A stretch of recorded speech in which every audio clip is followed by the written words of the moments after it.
All right. Welcome everybody to the USAC and Fund for Education Abroad Spring 2023 workshop. My name is Tylo. I am the USAC Scholarships Coordinator. I am joined today by the wonderful Lyndsi Jones, who is the Program Manager for the Fund for Education Abroad. So Lyndsi, if you'd like to go ahead and introduce yourself. Yeah, absolutely. Hello, everybody. I'm really excited to be speaking with you all today and tell you a little bit more about FEA and our scholarship opportunities. You'll hear more about the organization soon, but I'm program manager at the organization. I've been with FEA for almost 4 years now. And yeah, I'm really excited to be here. All righty. And so today we're going to be covering a wide range of things in terms of scholarships. So we will be shortly talking about the USAC scholarships. I'll then pass it over to Lyndsi to discuss more in depth the Fund for Education Abroad scholarship opportunities that are available to you.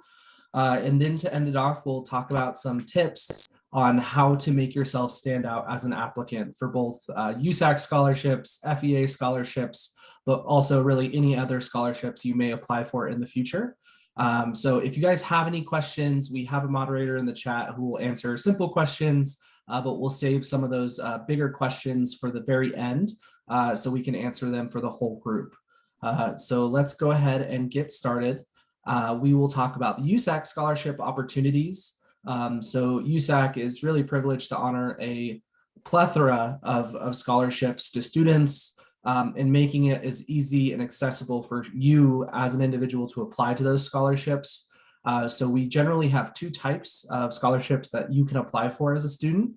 So there are the USAC general scholarships, and these are scholarships that are funded through USAC's annual budget every single year.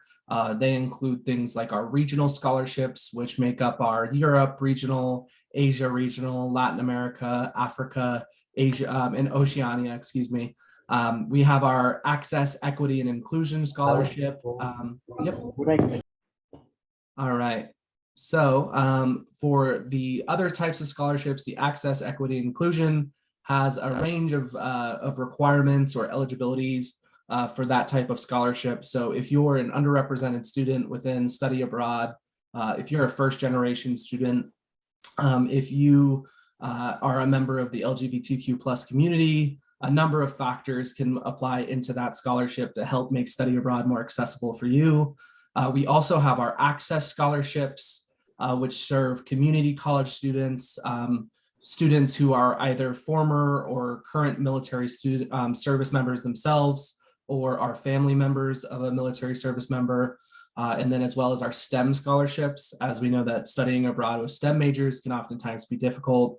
So being able to provide some form of funding for STEM students to encourage you guys to get abroad as well.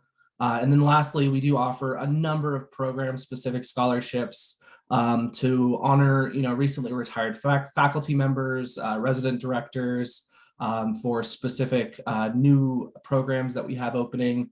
These can change frequently, but they're always available as scholarships.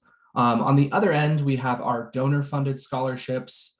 These are scholarships that have been graciously funded by our donors, who can be former alumni or parents of former alumni. They can be community members, fellow, international educators, things of that nature. So our donor-funded scholarships are constantly growing as our donor team is looking for new avenues to help promote scholarships for international education and study abroad. But we have a large list of scholarships that are funded fully by donors that help support you to get abroad. Some ones I really appreciate out of this list: the Discover Middle East is funded by a former USAC alumni to help students travel to our program in Israel. The Dr. Mariana Cooley is a former professor who taught with USAC. She's currently funding programs for students planning to travel to Asia. The newest of these donor-funded scholarships are the bottom two. The Lynn YL Foundation is run by a family that have several USAC alumni. They're based in Reno and Las Vegas, and they are funding summer programs for students interested in traveling to Asia. The Eric B. Herzik Conquer Your Fear donor-funded scholarship helps students who have never left the United States before to help pay for their flights. So there are a number of opportunities that all have their different eligibility requirements in order to apply. The nice feature, though, about every single one of these scholarships is that there is only one application. So whether you want to apply for the regional scholarship, the Janus Proctor Memorial Scholarship, anything in between, you only need to submit one application, which goes directly to your, there we go, goes into your application, your program application on the USAC website, your gateway account. So fortunately, you've all, or hopefully have all submitted your program application, which is to the specific location you want to go to. The scholarship application is an optional form that is within your program application. You can find it on the Documents tab. So it's just the one form that you have to fill out in order to be eligible for any of our scholarships. So once you apply, there are some yes/no questions, some fill-in-the-blank questions, and then generally 2 to 3 essay prompts that you'll submit as part of the scholarship application. Once you complete that, we do the back-end work to make sure that you are put into every scholarship that you are eligible for. Oh my God. People could please make sure they mute themselves again. Thank you. The scholarship deadlines are posted on our website. I have a screenshot here on the right side of the screen, but they're also in your USAC Gateway account. So for the spring semester, which is what many of you students are applying to, October 15th is a date you will want to remember for the USAC scholarships. Something to keep in mind that Lyndsi will mention is that the FEA scholarships will have different deadlines. So just make sure you're keeping that in mind as you apply for these 2 scholarships. Another note is our scholarships are not disseminated on a first come, first served basis. They are all reviewed following the deadline of the application, and they are disseminated prior to the balance due date all at once.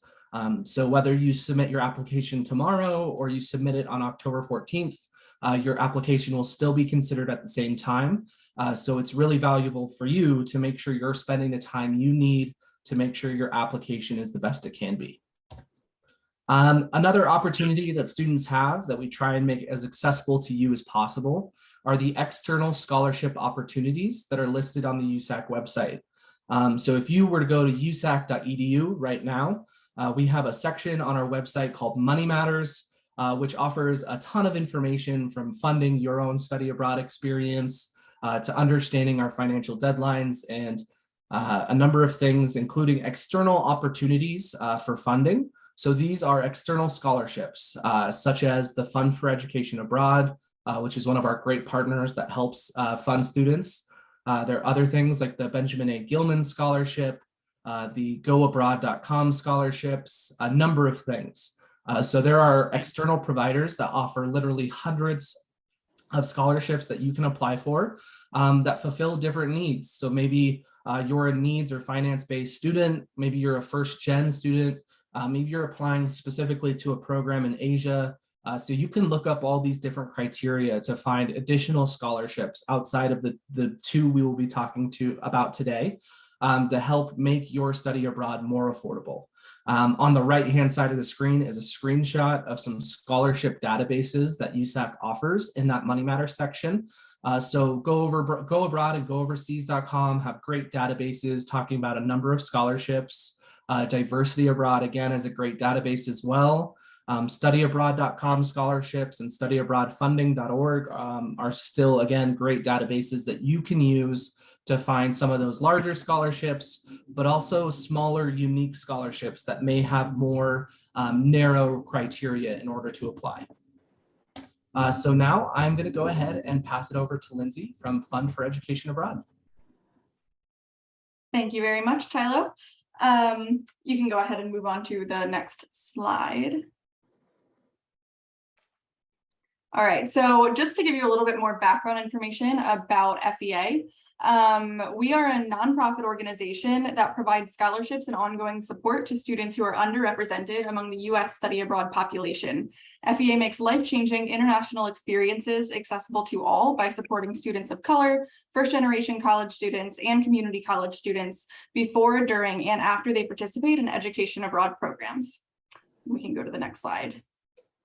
So some more facts about us. We are actually the only independently funded study abroad scholarship provider in the country, meaning that we are not directly tied to any individual institution or program. We work with many different program partners such as USAC, and students don't even need to be attending a program provider program in order to be awarded by FEA. We were founded in 2010, so we're about 12 years old now. And in the past 12 years, we've awarded 867 scholarships, totaling more than $2.5 million. And that's something that we'll talk about a little bit later is we try to make sure that our scholarship amounts are significant and will actually make a difference in whether or not students can go abroad. So our semester scholarships are $5,000, our academic year scholarships are $10,000, and our summer scholarships are prorated based on the length of time you'll be abroad. Our vision statement is, in today's interconnected world, we believe education abroad is an integral component of higher education. We envision a future in which all U.S. students are given equal access to education abroad experiences, regardless of race and socioeconomic status. We foresee a future in which our scholars work to increase global understanding, give back to our communities, and mentor future generations of FEA scholars. Now we can move to the next slide. So different types of scholarships. We have, honestly, at this point, probably more than 40 different types of scholarships. So I'm not going to list them all out here, but there's these three general sort of buckets that all of the scholarships fall in. So first is FEA general scholarships. We have a general fund that we just out of FEA's general fund that we have to give scholarships to, you can receive FEA general scholarships. We also have named and dedicated scholarships, and that's kind of what Tylo was talking about with the donor scholarships that USAC has. So these different scholarships, individual donors or families fund, and some of them have specific parameters. So you can look at our website under it's fundforeducationabroad.org/scholarships. And we have a full list of all of the named and dedicated scholarships we have. Some of them are location specific. For example, we have a scholarship specifically for students studying abroad in Denmark. We also have one for students studying abroad in Greece. We have a scholarship specifically for community college students. We have a lot of these different sort of designated, named and dedicated scholarships. But on top of that, we do have our access partner scholarships. And USAC is one of our access partners, along with a lot of other program providers in the field that work with your institutions to provide these study abroad programs for you, including CAPA, the Global Education Network, DIS Study Abroad, AIFS Study Abroad. There's really, I think we have 15 access partners at this point. So again, you can take a look at our website, but USAC is one of our very dedicated partners that we're very thankful for.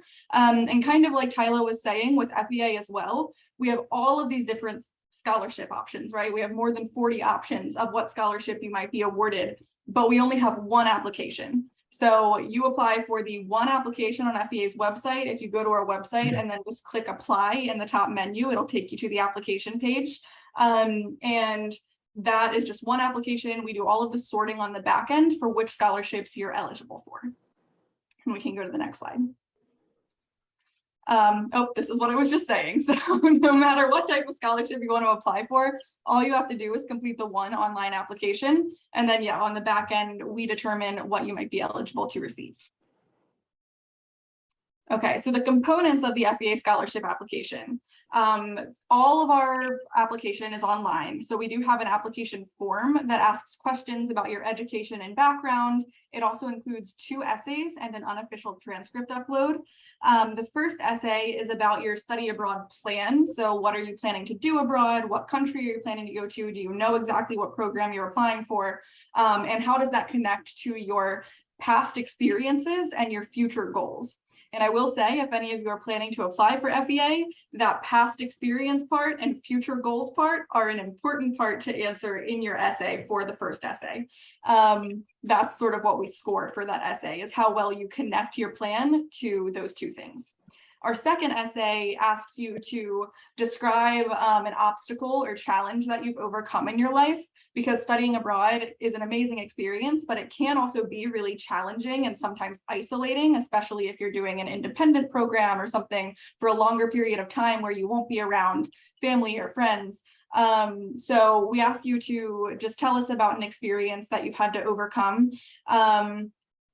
And we'll talk about this a little bit later in our tips section, but for FEA, we do suggest being as personal as you feel comfortable for that essay, because when we're reviewing applications and we have a team of volunteers who review these applications, it helps for the reviewer that's reviewing your application to feel like they get to know you a little bit in your application. So that'll just help make you stand out.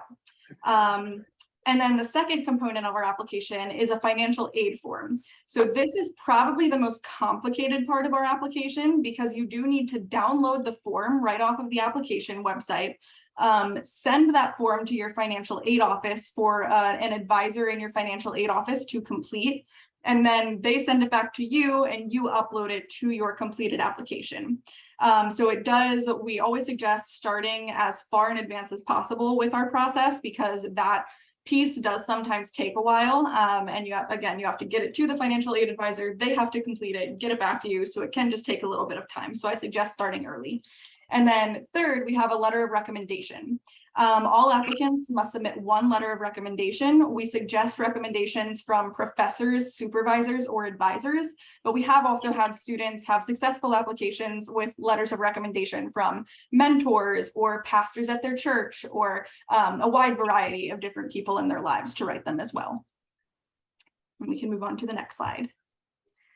So our eligibility requirements, we only have 3 eligibility requirements.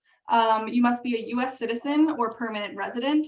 You must be enrolled as an undergraduate at a U.S. college or university, and you must be receiving credit from your home institution for your program. Now, one big change that we made this cycle is we used to have a minimum program length requirement, where in order to receive the FEA scholarship, you had to study abroad for at least 4 weeks. But this year, we're actually removing that requirement entirely, and you can be awarded an FEA scholarship for a program of any length. So it's a big change we've made to our eligibility requirements recently. So now we just have these 3 main eligibility requirements. We can move on to the next slide. Okay, so how do you apply? There are 2 application cycles every year, and our and our deadlines are earlier than many other scholarship and program applications. If you notice that our application deadline is September 15th for spring scholarships. So for those of you who are studying abroad in the spring, you do want to get started on the FEA application as soon as possible. But we do this intentionally so that we can let students know of their decision before you ever need to commit to a program or make any payments. So you'll know by early November at the absolute latest whether or not you've received an FEA scholarship. And at that point, if you are unable to study abroad without receiving the scholarship, you won't be committed to any program. You won't have to spend any money on something that you won't be able to do. So that's why our deadline is so early. So yeah, we just suggest that you get started as early as possible because we do have an early deadline. For summer 2023, fall 2023, and academic year 2023-2024 programs, our application will open on November 9th. I don't think I had the exact day when I sent this presentation, but it has been determined that it'll be, oh yeah, it does say it here. We'll open on November 9th, and then the application will close on January 18th of 2023. So again, that is an early deadline. I know it's like right in the middle or right after spring or winter break for a lot of you, but it is so that we can get you that decision by mid-March about whether or not you've received the scholarship. All right, our scoring matrix. This is another thing that we've actually recently made some adjustments to that are reflected here. What we look at when we're looking at your applications are financial need, and this is based on that financial aid form that you download and bring to your financial aid office, and that determines 25% of your final score for the FEA application. We are a need-based scholarship. The second factor that we look at are demographic factors. So like I said in the beginning, it's part of our mission to award students who have been traditionally underrepresented in study abroad. I'm sure many of you know that most students who study abroad, I think it's 70%, and it's been 70% for a while, are middle-class white women.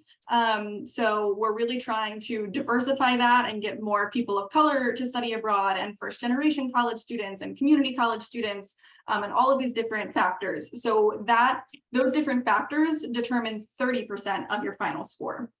And then your academic plan and preparedness, as we call it, which is based on your essays, your unofficial transcript upload, and letter of recommendation, are 45% of your final score.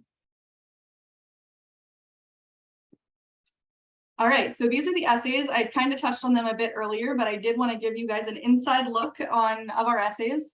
So essay number 1 is, please describe your intended study abroad program. Why have you chosen this program, and how do you anticipate that it will build on your previous experience and support your future goals? Please be specific. So again, the previous experience and future goals part is really what you want to make sure is answered in this question. And then essay number 2 is, studying abroad is often challenging, requiring participants to be open-minded and persevere in sometimes isolating circumstances. Please describe a personal experience in which you were similarly challenged to demonstrate these qualities. And again, an insider tip, you do want to focus on the traits open-mindedness and perseverance. So in whatever story you decide to tell in this essay, make sure that those 2 traits really shine through. All right, and I talked about this a little bit earlier, but again, we do award up to $10,000 for students who plan to study abroad for an academic year, $5,000 for students who plan to study abroad for a fall or spring semester, and prorated scholarships by the number of weeks for summer programs. And our absolute minimum scholarship is $1,000. So even if you're going on a 2-week program, we will still award you at least $1,000, because that will hopefully at least cover most of your airfare and be able to make a significant difference in your costs. Lyndsi, I actually have a question that primarily I'm curious about, but hoping you can answer for me.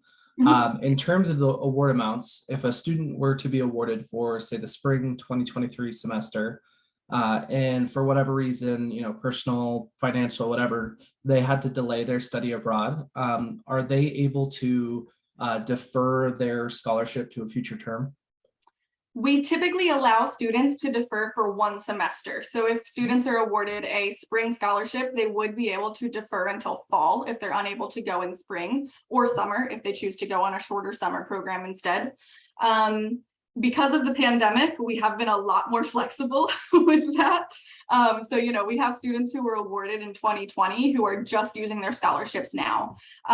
So there is some flexibility there, but typically we allow students to defer for 1 semester.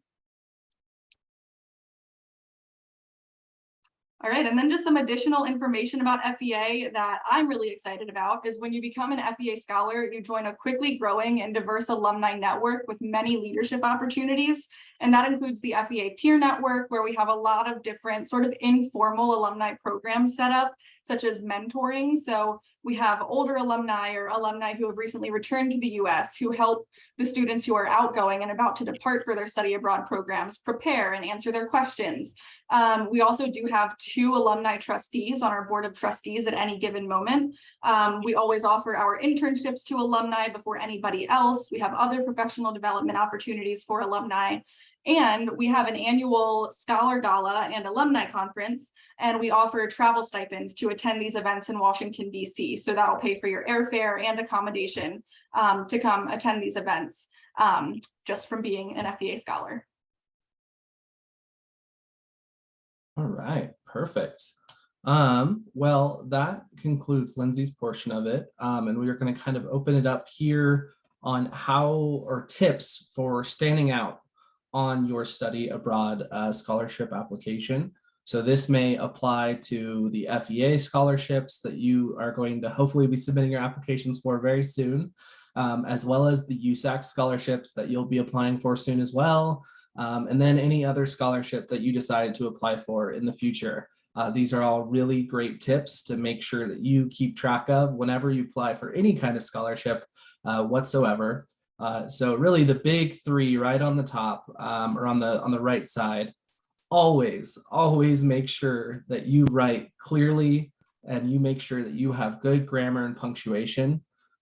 If your essays, your responses do not look like they have been put together thoughtfully, have good grammar and punctuation.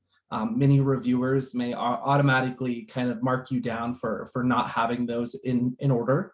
Some great resources for these. There is a free version of Grammarly that you can use online that I have used for my entire academic career and my professional career, that has saved me a ton of times. So Grammarly is an open source thing that you can use online to help you with your writing. But another big thing is having someone check your work. If you don't have access to things like Grammarly, make sure that you have, whether it be a family member, a friend, or someone from school, check your work. This is a really valuable part because they'll be able to help you with the grammar, punctuation, making sure, excuse me, making sure that your essays or responses look, put together clearly, thoughtfully. They'll also be able to give you some tips. Maybe your introduction paragraph maybe just wasn't as eye-catching as it could be. Maybe you could write about another experience you hadn't thought about.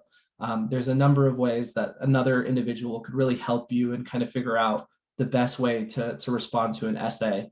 Some other great resources, if your university, college, or community college has this, a lot of schools have writing centers located on campus, and they specialize in helping students with scholarship essays and responses. So that is a great resource that is really valuable to you that you can use to make sure you stand out on your essays and your responses. Lastly, I think this is really important and kind of touches on Lyndsi's points. You want to make sure you have a compelling narrative. This kind of goes into the first point on the left side. The reviewer may be reading dozens of applications, if not more than that. So you want to make sure that you're providing them with a story, an explanation that's really going to be eye-catching, that's going to make them want to read more. I think the most important component of an essay for a scholarship is the first paragraph. It should be, clearly written.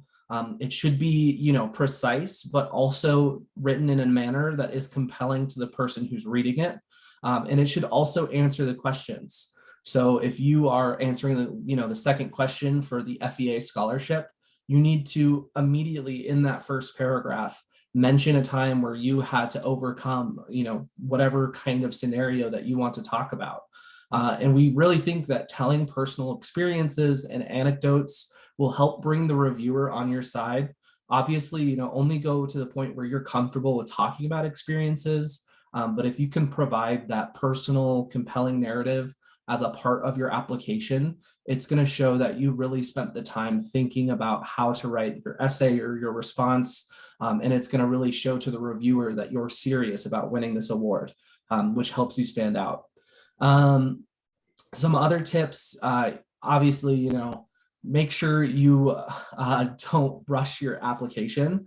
I know the FEA scholarship deadline is coming up pretty soon. You have a few more days, about 3 weeks left, but that's still more than enough time to put your essays together, fill out the application. So if you can, one of the things that I personally do when I submit applications or essays, I like to write my applications. I give them to someone to check over, to review, to help me edit them. And then I let it sit for maybe 1 or 2 days, maybe even 3 if you want to do that, wait the weekend. And then I read through it again after having waited, not thought about it, not looked at it for those 2 to 3 days, because that's going to give you a fresh perspective. You may have forgotten some of the things you wrote, and you're going to look at the essay from a different way.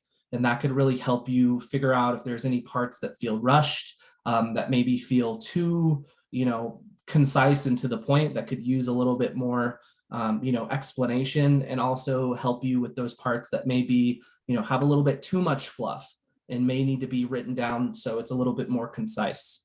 And then lastly, I think this is not something that's required of USAC, but is part of the FEA scholarship process. If you are required to submit a personal reference, make sure it is someone who has a considerable amount of experience working with you.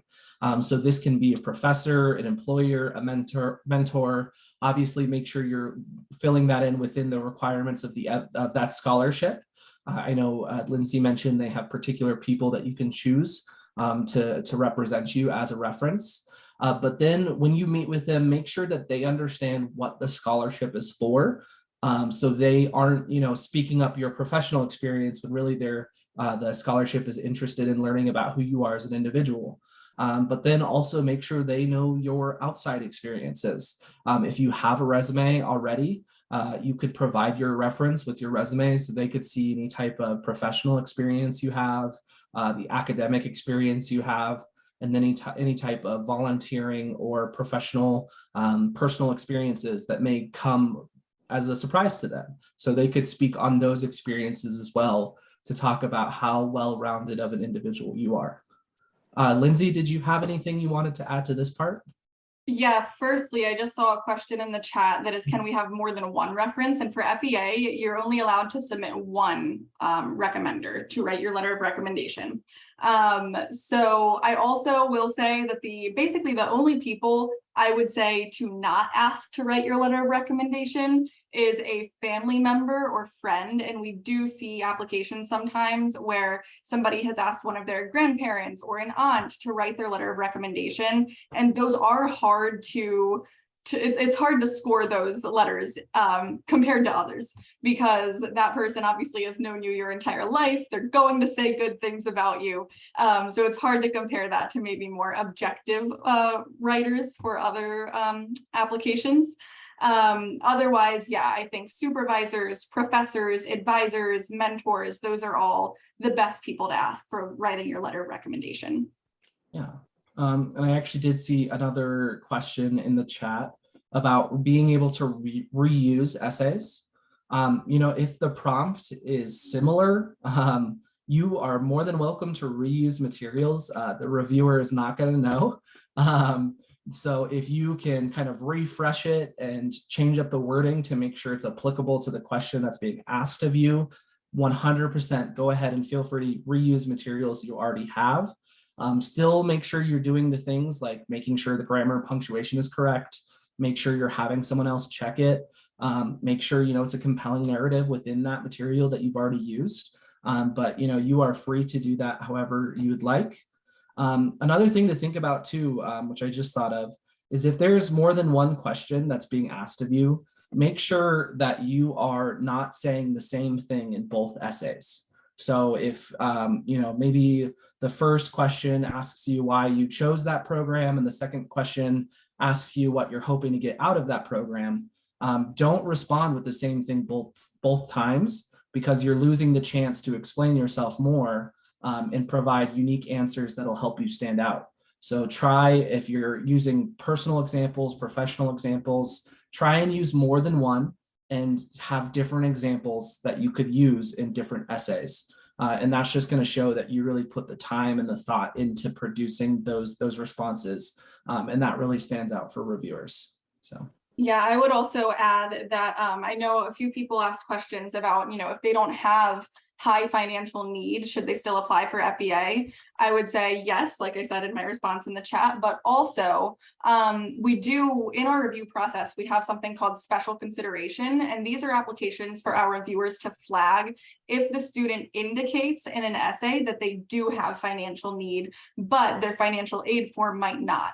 So I know a lot of students have, they don't receive a Pell Grant, or they don't have a FAFSA on file, they don't have what we sort of have to in education look at as having financial need. They don't fit those specific parameters, but they still need assistance in order to be able to study abroad. So if you write about your specific circumstances in one of the essays, then that application, even if you don't on paper have the full financial need, it can still be flagged for special consideration to be looked at further, because you do still have need, even though it's not necessarily like documented need.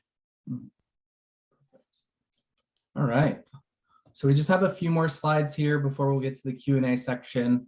I just want to make sure you guys know there are a ton of resources out there for you.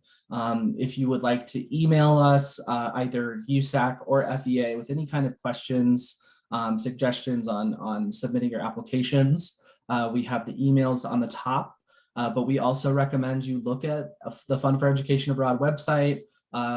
Another thing is the FAFSA website, studentaid.gov. to learn more about that process specifically for FEA scholarship, but then also the resources that USAC offers. So our scholarships and discounts page, as well as our external scholarships and database pages.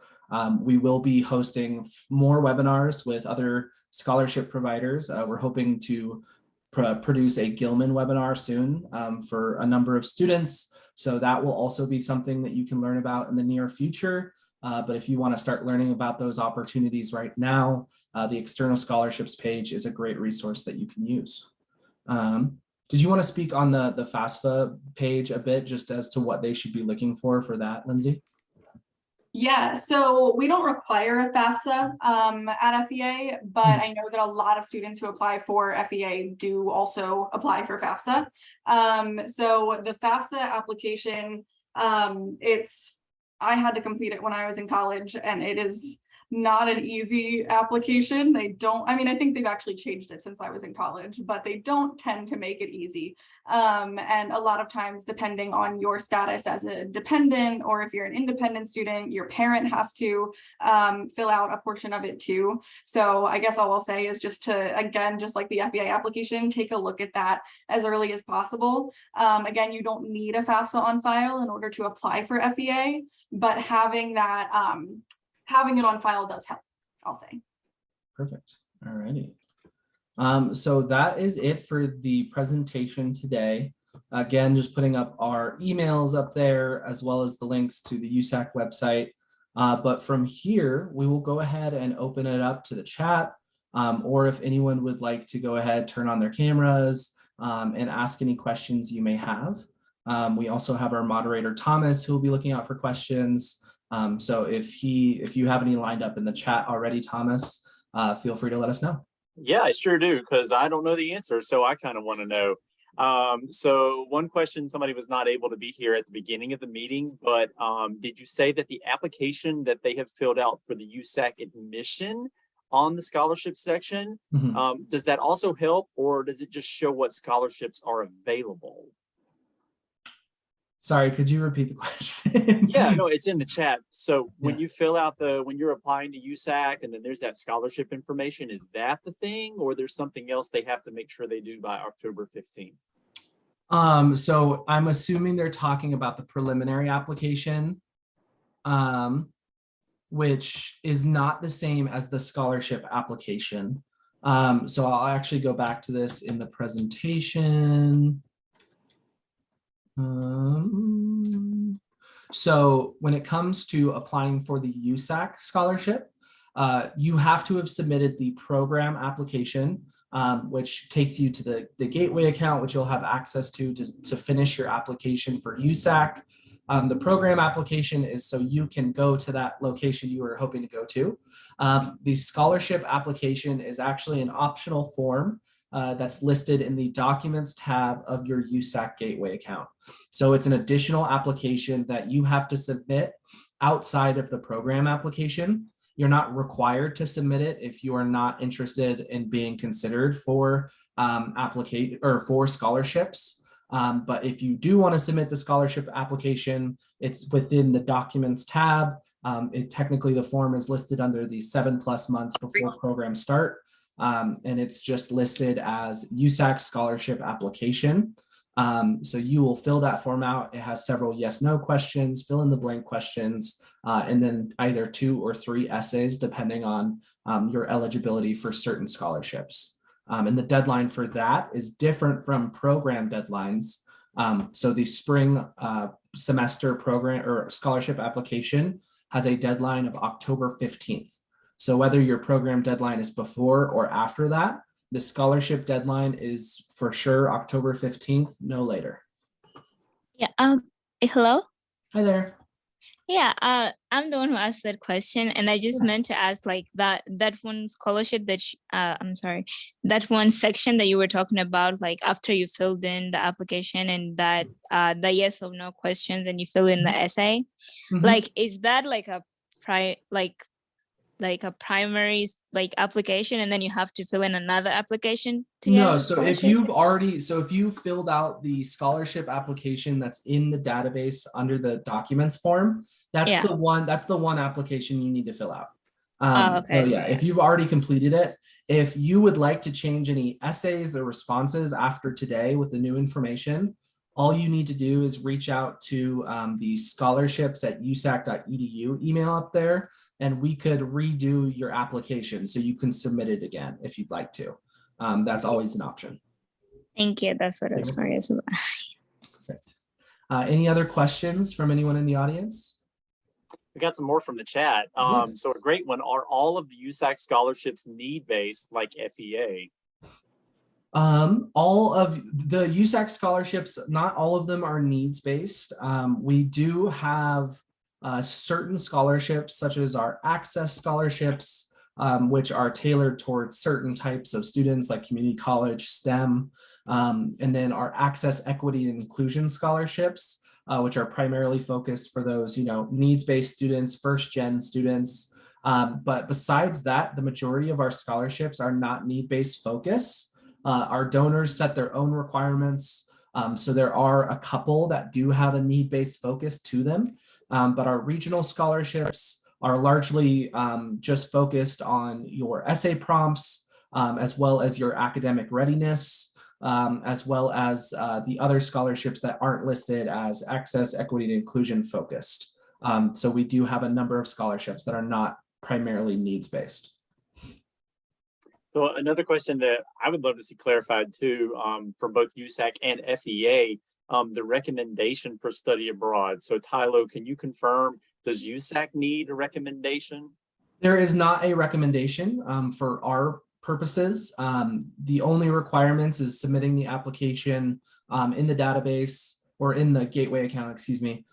So you just need to submit that application and do the essays. We do not have a reference component. Okay, and then Lyndsi, you said in the chat, FEA application does require a letter of recommendation? Yes, so I'll put a link in the chat to where you can go and find our application. And when you start that application, which there's, the little button there that says begin my application on the page. Once you start that application, there's a section labeled recommendation, and that's where you input your recommenders information. And then they will actually receive an email from the system notifying them that you've requested a letter of recommendation. They can upload it directly and it'll automatically be uploaded to your application. So you don't need to necessarily send it to FEA, but as long as you complete that part of the application, we'll get it. Another good question, Tylo, is it required to be a US citizen to apply for a USAC scholarship? So we do not have a requirement to be a US citizen. The requirement is that you are applying for a USAC program though. So as long as you're planning on attending a USAC program, you are eligible for our scholarships. There are certain students that are on an exchange program through their university. So if that happens to be your case, that's something we can discuss more on a one-to-one basis, because that does change the eligibility. But if you are just perchance a student that is studying in the United States on your own exchange program, or maybe you're not a US citizen just yet, but you're planning on studying abroad through USAC, you are eligible for our scholarships. And I just saw one too. This is a common question we get. So does USAC consider psychology a STEM subject for our STEM scholarship? So generally we are of the mindset that if you are receiving a Bachelor of Science degree as you're studying psychology, that would imply that you are in a STEM subject. But if your college or university is providing you with a Bachelor of Arts degree for your psychology major, then unfortunately you would not fall under the STEM subject. And I just answered this question in the chat, but just so everyone else hears it as well, our max word count for both of the essays for FEA is 750 words. Perfect. I think ours is similar. It says it on the application. Unfortunately, I don't remember off the top of my head what it is. Just keep that in mind though, if you're working outside of the application, the USAC scholarship application, just keep that word count in mind. It says it on the application, so you'll be able to see it there. Hey, I have a quick question. I was wondering if I'm getting a Bachelor of Science degree, but I'm going abroad and mainly taking I'm going to France, and so I'm mainly taking French courses and a couple of electives, but I still qualify for a STEM scholarship, even though my courses are not really STEM. Yeah. So the STEM field is generally just if you're majoring in, or minoring in it. We're not going to go down to the micro of confirming you're in STEM courses. So as long as you're a STEM major or minor, you're eligible for it. So you don't have to be taking the major or minor courses to be considered for the scholarship. Okay, thanks so much. Yeah, you're welcome. Excuse me, I have a question. So like going back to the FAFSA talk, so if I file for the FAFSA in the spring, will I be able to like use that money from the FAFSA for the study abroad or not?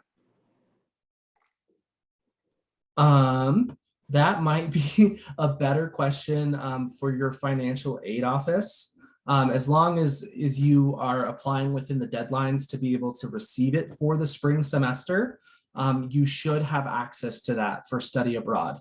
I would recommend, highly recommend though, as you're finishing your application, reach out to the financial aid office that you have on campus, just to confirm, what their requirements are if you plan on leaving campus to go study abroad.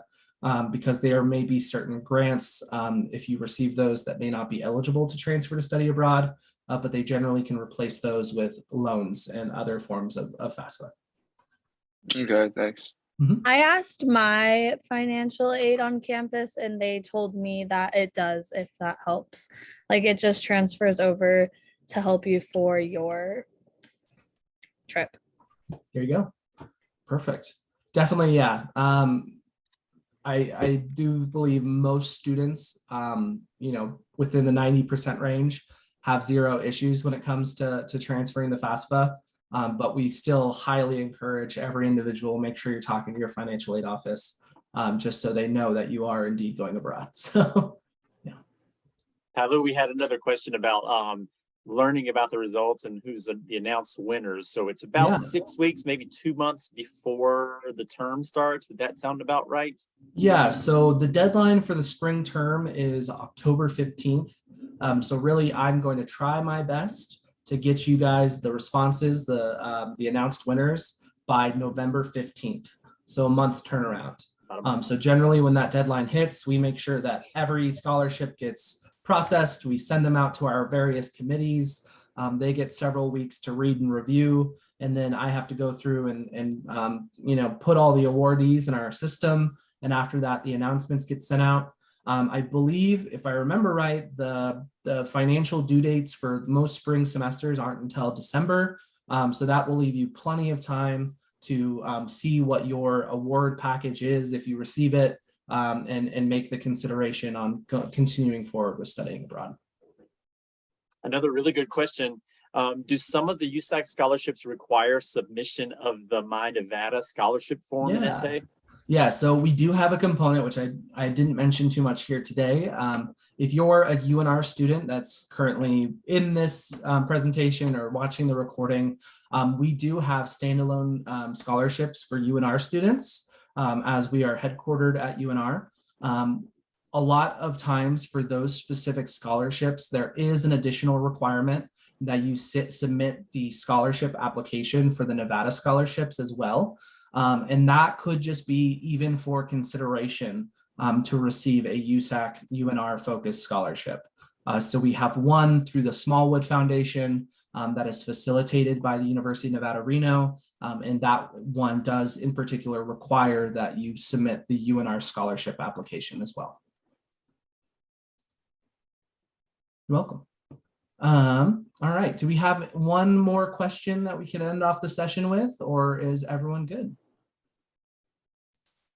I have a question. Yeah. About how many students per semester get awarded scholarships? Like what's the percentage of like how many applications you get to like how many people get awarded? Lyndsi, do you know that for FEA? You can go first. Yeah, it definitely varies, especially since the pandemic, because our number of applications has varied. We are a fairly competitive scholarship. We do not want to be. We just don't have all the funding we would need to fund as many students as we want. Pre-pandemic, we were averaging about a 5% award rate. So 5% of applicants got the scholarship. We were also at that time receiving almost like 3,000 scholarships for a semester. And, you know, we could not award that many of them. But since the pandemic has started, because fewer students have been studying abroad the past few years, currently, I think for this cycle, we're expecting a little bit more than 1,000 applicants. So if we award about what, I don't know, this is just like an estimate. I'm estimating that we'll award close to 10% of applicants this cycle. But again, that is like totally an estimate based on what we've seen the past few cycles, but it is kind of hard to guess because of the pandemic. Yeah. And we were very similar. I think COVID-19 really changed a lot of things for scholarships. Prior to COVID, I think USAC's awarding rate was sitting between 7 and 8% for each term, with about, upwards of 800 applicants for scholarships.